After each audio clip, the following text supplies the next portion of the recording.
Whoa, what question do I get asked most? I think the question I get asked most about the time of Walking Dead is, what do I miss most? And it's interesting because the thing that I miss most I actually don't miss because it's the cast, spending time with them. But doing these conventions and being able to spend time with them in different cities kind of makes up for that. I think I spend more time with the cast now in conventions than I did at work because the show is so split up so far to storytelling. So there are times where you go months without seeing other cast members even though you're all working, and we see each other, at least once every 2 months now. So it's cool. It's a lot of fun. What question do I get asked the most by fans of The Walking Dead?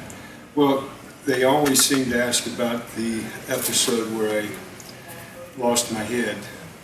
And, I just let them know it was a bad head day.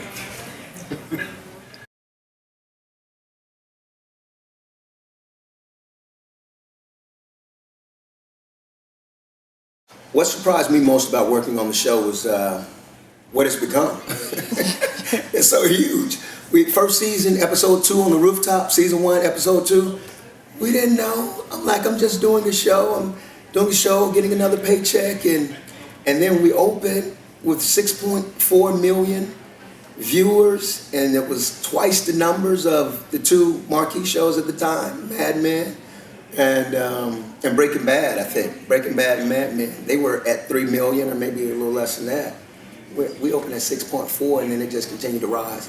That's probably the most surprising thing. That's what came to mind just now. My biggest surprise working on the show would, I'd say, came from the fans.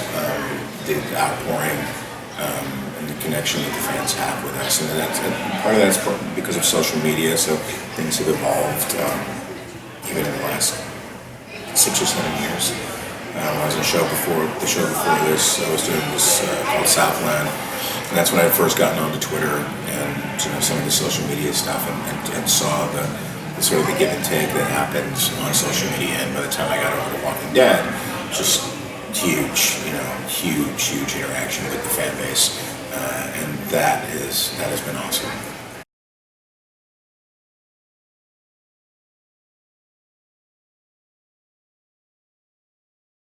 Some of the most challenging stuff that we do is not what you would think. It's the more emotional, the more sort of brutal, physically, that's the stuff we kind of live for. That's, we love that. So people, they sort of think that, your death scene or saying goodbye to another character, in the show, that would be more challenging. I think the most challenging stuff about Walking Dead is the physical elements that we deal with, so far as the weather, the sun, having to do a scene that takes place on a blacktop road in Atlanta when it's 100 degrees out, and you're walking all day long on blacktop, and the amount of heat that's coming back off the road, it drains you. And you would think something that would be fairly easy to do, running 30, 40 feet, 6, 7, 8, 9, 10 times will literally exhaust you, and you're constantly reminded about the elements when you're out there. One of the toughest scenes may have been when I lost my leg, because I was bit, and then I was drugged down the hall all day, and a lot of energy, high energy, was being put out by all the actors that were participating in that scene, and it was just high energy couple of days. The scene on the highway with Dale, when I cut my arm, actually, and when I was siphoning the gas from the car and the zombies came, and the reason why is because I had to do it about 1,384,619 times. So, and I think it was just a repetition going over and over. And it reminds me of the other scene at the Well Walker scene. That was a tough one because we had to do it over and over, not as many times as we had to do the highway scene, but there was a lot of dirt, dust particles in the air. And so we're running, we're intense, trying to save Glenn, and the particles getting in your throat, making you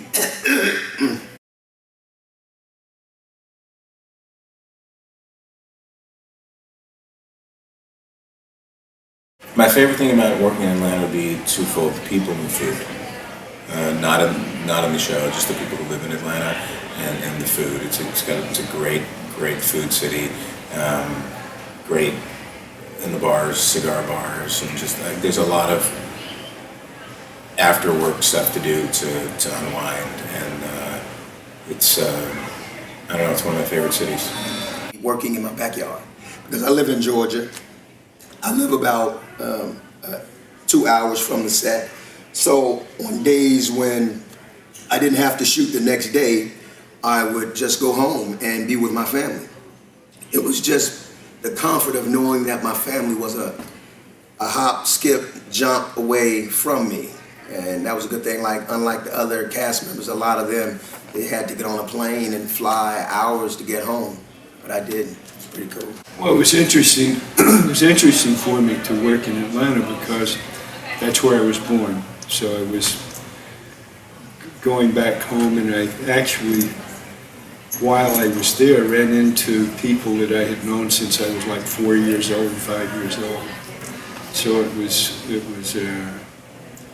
was neat. And I also, when I had downtime, I was able to go visit my mom, who was over 100 years old, right before she was 100 and over 100 years old. So it was quality time that I got to spend with her quite often. So that was great, and it reminded me of the humidity and the insects, and it's a tough place in the summertime.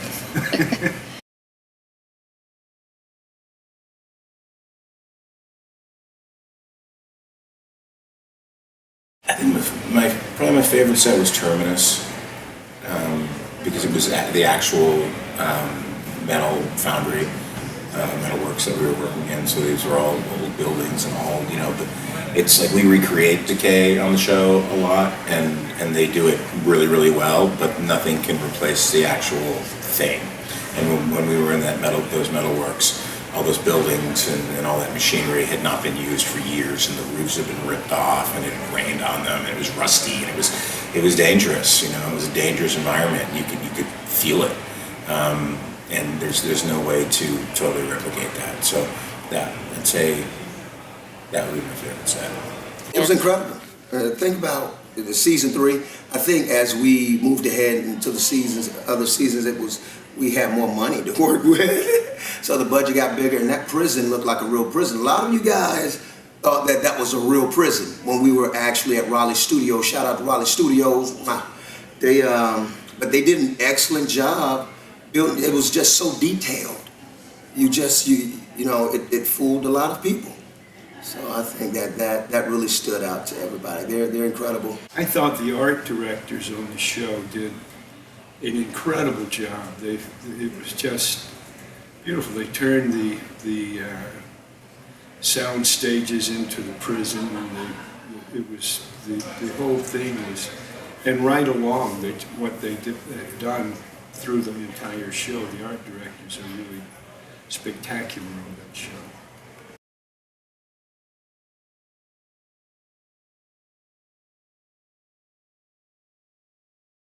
I stole all kinds of stuff when I left the show, but I can't talk about it because then they can arrest me. I took a lot of stuff, but they knew it. Okay. I mean, I wasn't just. I took that Stuckley rocker that was in Herschel's house. I got that, and that's a great piece of furniture. It's a great rocking chair. Yeah. Daryl Dixon. Now Daryl Reedus, he took the shield around, and he had all of the shield T-Dog had from season 3. Took that shield around and had everybody to sign it, and not just castmates but crew, and like so many people signed that thing, and I have it at home right now. So they presented that to me, and the body cast that Nicotero, his team, K&B Effects, they gave me the body cast that was like me. it was me. You look at that thing, you're like, wow, that's irony right there. So I took that home as well.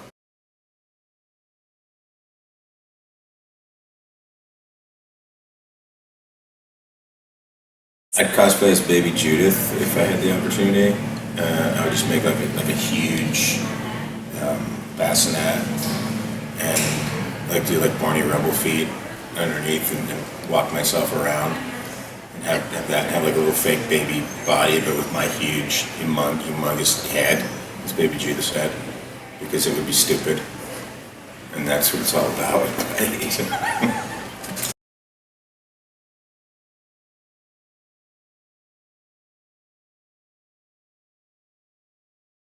Any parting words for the people at Dragon Con? Rock on, baby! Yeah! But no, love each other, guys. That's it. It's free. It doesn't cost a penny to love one another. It's really simple, and you know, each one teach one. You give somebody love, they spread it. It's exponential growth. Next thing you know, we have a better world. So I appreciate you all. I love you guys.